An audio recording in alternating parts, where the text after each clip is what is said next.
Praise the Lord. വേഗം വരുന്നവനായ നമ്മുടെ കർത്താവായ യേശുക്രിസ്തുവിൻ്റെ നാമത്തിൽ എൻ്റെ സ്നേഹവന്ദനങ്ങളെ ഞാൻ അറിയിക്കുന്നു. യേശയ്യാ പ്രവചനം 14 അധ്യായം 27 വാക്യം.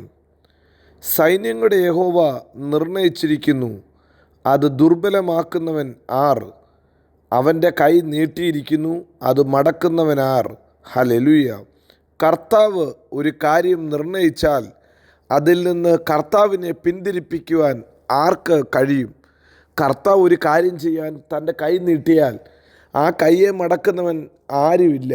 ഇന്ന് പകൽക്കാലം പ്രവാചകനായ യേശയ്യാവിലൂടെ കർത്താവ് ഈ വാക്യം നമ്മെ ഓർമ്മപ്പെടുത്തുമ്പോൾ ജീവിതത്തിൽ നമ്മെക്കുറിച്ച് ദൈവത്തിനൊരു നിർണയമുണ്ടെന്ന് നാം മനസ്സിലാക്കണം.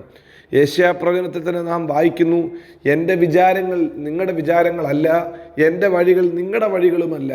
ആകാശം ഭൂമിക്ക് മീതെ ഉയർന്നിരിക്കുന്നത് പോലെ എൻ്റെ വിചാരങ്ങൾ നിങ്ങളുടെ വിചാരങ്ങളിലും എൻ്റെ വഴികൾ നിങ്ങളുടെ വഴികളിലും ഉന്നതമായിരിക്കുന്നു എന്ന് അരുളി ചെയ്ത ദൈവത്തിന് നമ്മെക്കുറിച്ച്, നമ്മുടെ ഭാവിയെക്കുറിച്ച്, നമ്മുടെ കുഞ്ഞുങ്ങളെക്കുറിച്ചൊരു വിചാരമുണ്ട്.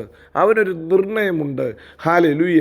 ദൈവത്തെ സ്നേഹിക്കുന്നവർക്ക്, നിർണയപ്രകാരം വിളിക്കപ്പെട്ടവർക്ക് തന്നെ സകലതും നന്മയ്ക്കായി കൂടെ വ്യാപരിക്കുന്നു എന്ന് ഹല്ലേലൂയ റോമാലേഖനത്തിൽ നാം വായിക്കുന്നു. ദൈവത്തിൻ്റെ നിർണയപ്രകാരം. അപ്പോൾ ദൈവത്തിന് നമ്മെക്കുറിച്ചൊരു നിർണയമുണ്ട്. നമ്മെക്കുറിച്ച് ചില കാര്യങ്ങൾ തീർപ്പ് കൽപ്പിച്ച് വെച്ചിട്ടുണ്ട്. ഇന്ന് പകൽക്കാലവും ഈ വചനം കേൾക്കുന്ന നിങ്ങൾക്ക് ധൈര്യത്തോടു കൂടെ പറയാൻ പറ്റുമോ? എൻ്റെ കർത്താവിന് എൻ്റെ ഭാവിയെക്കുറിച്ച്, എൻ്റെ ജീവിതത്തെക്കുറിച്ച് ചില കാര്യങ്ങൾ നിർണയിച്ചിട്ടുണ്ട്. ഹല്ലേലൂയ. വീണുപോയ ചിലതിനെ മടക്കി കൊണ്ടുവരുവാൻ ദൈവത്തിന് പദ്ധതിയുണ്ട്. അങ്ങനെയെങ്കിൽ ദൈവം ഒരു പദ്ധതി ഇട്ടെങ്കിൽ ആ പദ്ധതിയെ കലക്കുവാൻ ആർക്കും പറ്റത്തില്ല. ദൈവം അങ്ങനെ ഒരു നിർണയം ഉണ്ടാക്കിയിട്ടുണ്ടെങ്കിൽ അതിനെ തകർക്കാൻ ആർക്കും പറ്റത്തില്ല.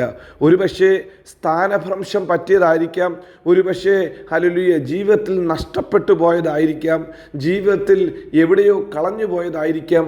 മടക്കിക്കൊണ്ടുവരുവാൻ, യഥാസ്ഥാനപ്പെടുത്തുവാൻ എൻ്റെ ദൈവം ഒരു പദ്ധതി ഇട്ടാൽ അതിനകത്തുനിന്ന് കർത്താവിനെ പിന്തിരിക്കുവാൻ, കർത്താവിനെ തിരിച്ച് ഹല്ലേലൂയ കർത്താവിൻ്റെ കരത്തിൽ നിന്ന് അവനെ തിരിച്ചു മാറ്റുവാൻ ആർക്കും പറ്റത്തില്ല.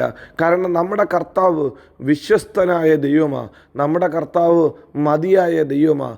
നമ്മുടെ കർത്താവ് മാറാത്ത ദൈവമാണ്. ദൈവം ഒരു കാര്യം നിർണയിച്ചാൽ, ദൈവം ഒരു കാര്യം ചെയ്യാൻ തീരുമാനമെടുത്താൽ ആർക്കും അവനെ തടയാൻ പറ്റത്തില്ല. നമ്മെക്കുറിച്ച് ദൈവത്തിന് അത്ര ഒരു പദ്ധതിയുണ്ട്.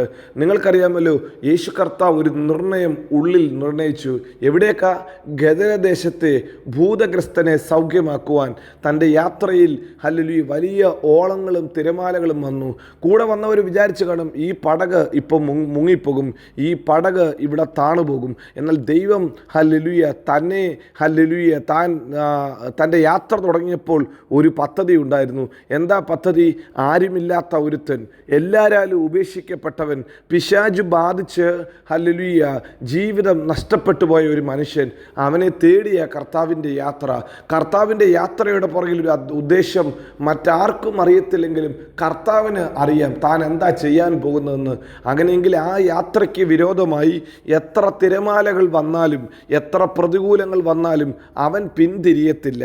അവൻ മുന്നോട്ട് തന്നെ പോകും. തനിക്ക് വിരോധമായി വരുന്ന എല്ലാ പ്രതിസന്ധികളെയും ശാസിച്ച് അതിൻ്റെ മേൽ ജയമെടുത്തുകൊണ്ട് മുന്നേറാൻ കർത്താവിന് സാധിക്കും. പ്രിയരെ, ഇന്ന് പകൽക്കാലം കർത്താവ് നിങ്ങളെക്കുറിച്ചൊരു നിർണയം നിർണയിച്ചിട്ടുണ്ട്.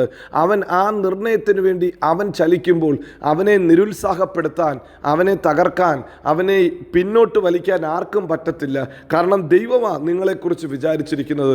ദൈവം നിങ്ങളെ മാനിക്കാൻ ഇറങ്ങിയാൽ, ദൈവം നിങ്ങളെ സഹായിക്കാൻ ഇറങ്ങിയാൽ, ദൈവം നിങ്ങളെ വിടുവിക്കാൻ ഇറങ്ങിയാൽ ആർക്ക് തടയാൻ പറ്റും?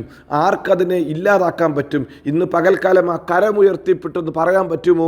എന്നെക്കുറിച്ച്, എൻ്റെ കുടുംബത്തെക്കുറിച്ച് എൻ്റെ അപ്പയ്ക്കൊരു നിർണയമുണ്ട്. കർത്താവ് ചിലത് നിരൂപിച്ചിട്ടുണ്ട്. അവൻ ഹൃദയത്തിൽ എന്നെക്കുറിച്ച് നിരൂപിച്ചതെന്തോ അത് അവൻ ചെയ്യും. നിശ്ചയമായി എന്നെ യഥാസ്ഥാനപ്പെടുത്തുവാൻ, എന്നെ ഉയർത്താൻ, എന്നെ മാനിക്കാൻ എൻ്റെ ദൈവത്തിന് പദ്ധതിയുണ്ട്. അവൻ നിർണയിച്ചിരിക്കുന്നു. ആർക്ക് അതിനെ ദുർബലമാക്കാൻ പറ്റും? ഇങ്ങനെ തന്നെ നിങ്ങളുടെ വീട്ടിൽ വിളിച്ചു പറ, എന്നെക്കുറിച്ചുള്ള എൻ്റെ അപ്പൻ്റെ നിർണയത്തെ ദുർബലമാക്കാൻ ഒരു അന്ധകാര ശക്തികൾക്കും സാധ്യമല്ല. 2 ഹല്ലേലൂയ പ്രവാചകൻ ചോദിക്കുന്നു, അവൻ കൈ നീട്ടിയിരിക്കുന്നു, ആരതിനെ മടക്കും? ഹല്ലേലൂയ. ചിലത് പ്രവർത്തിക്കാൻ അവൻ കരം നീട്ടിയത്. അവനാണോ കരം നീട്ടിയത്? നിശ്ചയമായി ആ കരത്തെ പിന്നോട്ട് വലിക്കാൻ ആർക്കും പറ്റത്തില്ല. ഹല്ലേലൂയ. പത്രോസ് വെള്ളത്തിൽ മുങ്ങിയപ്പോൾ ഹല്ലേലൂയ അവൻ കരം നീട്ടി അവനെ പിടിച്ചുയർത്തി. ഇന്ന് പകൽക്കാലവും നീ മുങ്ങിപ്പോകാതെ, നീ താണുപോകാതെ നിന്നെ ഉയർത്താൻ അവൻ കരം നീട്ടിയിട്ടുണ്ട്. ആ കരത്തെ മടക്കാൻ ആർക്കും പറ്റത്തില്ല. എന്തിനധികം പറയുന്നു? കുശവൻ്റെ വീട്ടിൽ നോക്കിയാട്ട് ആ ചക്രത്തിൽ കളിമണ്ണ് വെച്ച് കുശവൻ തൻ്റെ കരം കൊണ്ട് അത് മെനയുമ്പോൾ ആ കരത്തെ മടക്കാൻ ആർക്കെങ്കിലും പറ്റുമോ? ഹല്ലേലൂയ. കുശവന് ഹല്ലേലൂയ തൻ്റെ കയ്യിലിരിക്കുന്ന കളിമണ്ണിനെ കുറിച്ച് ഒരു ഡ്രീമുണ്ട്, ഒരു സ്വപ്നമുണ്ട്. ഇതിനെ തനിക്കിഷ്ടമുള്ള ഒരു പാത്രമാക്കി മാറ്റണം. പ്രിയരെ, നിങ്ങളെക്കുറിച്ച് എൻ്റെ അപ്പനൊരു സ്വപ്നമുണ്ട്. നിങ്ങളെക്കുറിച്ച് എൻ്റെ അപ്പന് ചില പദ്ധതിയുണ്ട്. അതിനുവേണ്ടി അവൻ്റെ കരം അതിലൂടെ, ആ കളിമണ്ണിലൂടെ ഒന്ന് ഓടുന്നത്. അവൻ്റെ കൈ ഒന്ന് ചലിച്ചു കഴിയുമ്പോൾ ഈ കളിമണ്ണ് ചക്രത്തിൽ നിന്ന് പുറത്തെടുക്കുമ്പോൾ അത് കളിമണ്ണായിട്ടല്ല പുറത്തു വരുന്നത്. അത് നല്ല ഷേപ്പുള്ള ഹല്ലേലൂയ കൊള്ളാവുന്ന നല്ലതായിട്ട് ഉപയോഗയോഗ്യമായ ഒരു പാത്രമായിട്ടേ പുറത്തു വരത്തുള്ളൂ. ഇന്ന് പകൽക്കാലം നമുക്ക് ധൈര്യത്തോടെ പറയാം, എൻ്റെ അപ്പൻ എന്നെക്കുറിച്ച് നിർണയിച്ചിരിക്കുന്നു, എൻ്റെ അപ്പൻ്റെ കരം നീട്ടിയിരിക്കുന്നു. അതുകൊണ്ട് ഹല്ലേലൂയ എൻ്റെ ഭാവി അവൻ്റെ കരങ്ങളിൽ സുരക്ഷിതമാണ്. എന്നെക്കുറിച്ച് വിചാരിക്കുന്ന എൻ്റെ ദൈവം വിശ്വസ്തൻ, വാക്കുമാറാത്തവൻ. അവൻ നമ്മെ എല്ലായിടത്തും എല്ലായ്പ്പോഴും ക്രിസ്തയേശുവിൽ ജയോത്സവമാക്കി നടത്തും. God bless you. Amin, Amin.